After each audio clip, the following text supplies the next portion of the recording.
Почитувани гледачи, ова е новото издание на емисијата Тавоординација. Во ова издание на емисијата започуваме со изјавата на министерот Беким Сали за последните случувања околу ковид кризата и околу препораките на Комисијата за заразни болести за спроведувањето на новите мерки при улеснување за граѓаните. По повод 7 април, Ден на здравјето и пред почеток на светиот месец Рамазан организиравме Ден на крводарување. Ова е со цел поддржување на сите акции кои што се превземаат во нашата држава во тек на годината. Институт за трансфузиологија редовно си ги реализира своите цели. Морам да ги пофалам како институција која што е добро организирана и која што секоја година се надминува себе си со капацитети. Само да напоменам, во тек на периодот на ковид, која што беше тежок период од 2 години за цел свет, така и за нас, Институт за трансфузиологија си ги реализираше своите поставени цели за собирање на доволно количини крв обезбедени за потребите на нашите институции. Уште еден факт да напоменам дека во текот на 2021 година Институтот од поставени цели 52.000 единици има надминато со 53.133 единици, што значи дека за околу 1000 единици е надмината целта.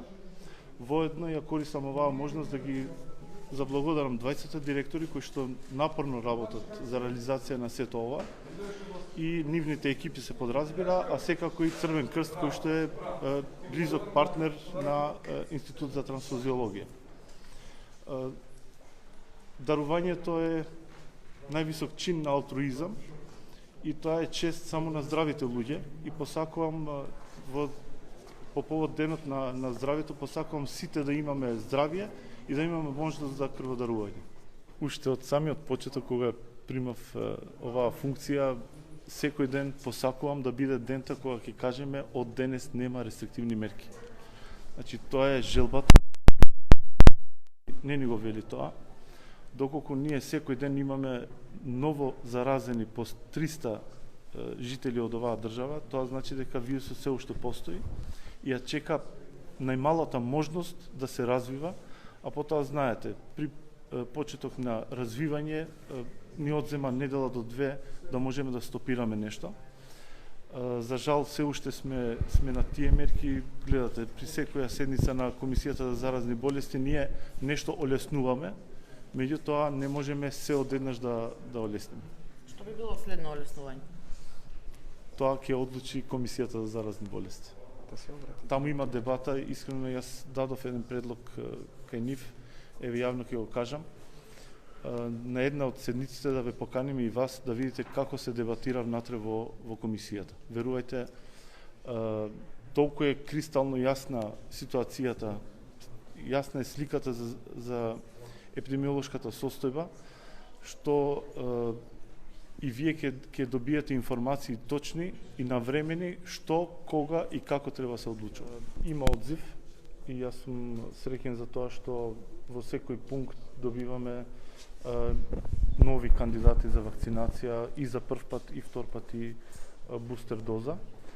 Меѓутоа не можам да кажам дека сме сосем задоволни од одзивот, затоа што очекувањата наши се да се зголеми процентот на ново вакцинирани, а со тоа нели да се почувствуваме и побезбедни за справување со COVID-19.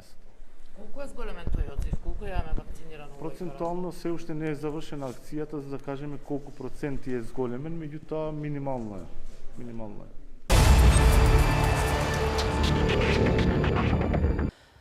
А последниот извештај на Министерството за здравство со информација дека постека раванот за вакцинација кој што се одвиваше во 14 општини во земјава, Струмица и Ново Село се со најдобри резултати. Што велат лекарите, каква е состојбата, гледаме од изјавата на доктор Христијан Тренчев.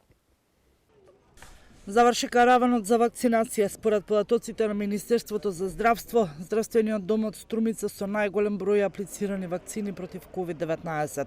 Не само во Струмица, туку и во Ново Село.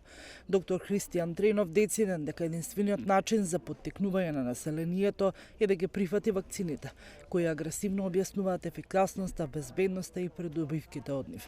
Здравствен дом Струмица успешно спроведе акцијата од караванот за вакцинација против COVID-19 во соработка со Светската здравствена организација и Министерството за здравство, при што се покажа посебен интерес за вакцинација на плоштадот во Струмица и поголем интерес имаше во Ново Село и сметам дека вакви акции почесто треба да се организираат поради тоа што вакцинацијата има подостапна на терен, отколку да доаѓаат пациентите на пунктот.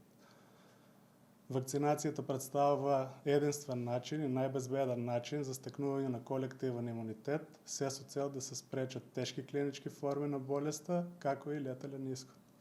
Беа посетени 14 на градски и рурални подрачја низ целата држава со караванот. Граѓаните имаа можност да се вакцинираат против COVID-19, но и да се информираат за вакцинацијата и за придобивките од истата. Податоците на Институтот за јавно здравје покажуваат дека речиси 41% од вкупното население вакцинирано со 2 дози, а само 7% со трета, односно бустер доза.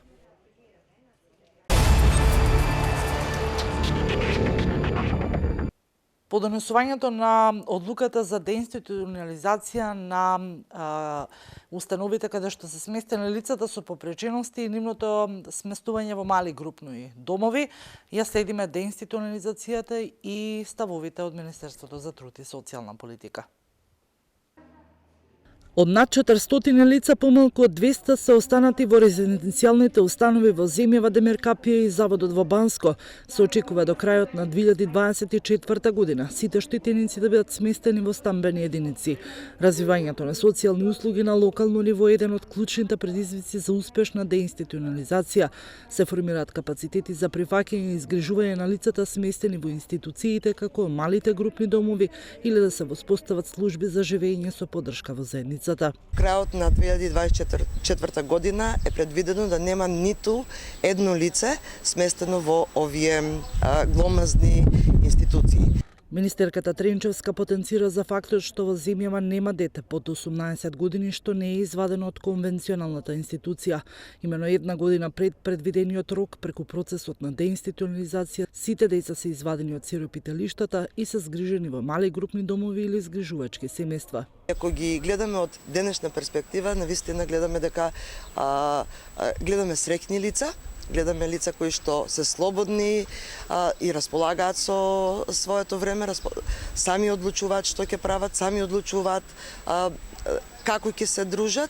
Експертите од областа потенцираат дека со имплементацијата на овие вонинституционални форми на социјална заштита ќе се овозможи спроведување на процесот на деинституционализација, што пак ќе значи приближување до семејството, односно до локалната заедница, можност за реинтеграција во заедницата, но и повисок квалитет на услугите поради индивидуалниот третман на овие лица. Од друга страна, на подолг рок тоа ќе значи и намалување на трошоците.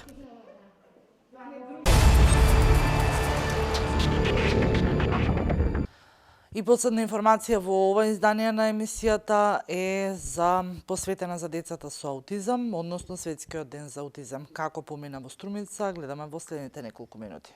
Во нашата цел и ние ќе продолжиме активно да работиме на тој план. Значи, во наредниот период, јас се надевам за можеби не пол месец дена, сервисиране апаратот за ангиографија, значи почнуваме со работа на интервентна кардиологија. Тоа значи дека оние пациенти кои што досега патуваа во болницата во Штип, на клиниката за кардиологија, Истите таа интервенција, значи коронарографија, тоа е визуализација на срцевите, коронарните крвни садови и интервентно вградување на стентови, како што народот ве знае самата процедура, ќе почне да се работи кај нас со поддршка на лекари од клиниката за кардиологија во Скопје. Заедно со нашите лекари кардиолози, имаме веќе 4 лекари кардиолози, започнуваме со работа на гастроскопија и колоноскопија, имаме нов гастроскоп, така да со поддршка на исто така лекари од клиниката за гастроентерохепатологија почнуваме да работиме наредниот месец и ова процедура. Почнуваме со оперативните третмани на катаракта на одделот за офталмологија, се надевам за месец дена. И ги ставаме во употреба сите кабинети во интернистичките амбуланти. Значи, работи стрес, кабинет за стрес тест, ехокардиографија, кабинет за ехо на тироидна, диабетолошкиот, пулмолошкиот со спирометри ќе го ставиме веќе како што одминува ковид кризата. Така да сметам дека постепено ја зголемуваме ова палета на диагностички методи кои што ќе можат пациентите да ги добиваат во нашата болница со цел да не патуваат. Ова беше последната содржина во емисијата ТВ Ординација. Останати понатаму со Канал Вис, се гледаме наредната среда.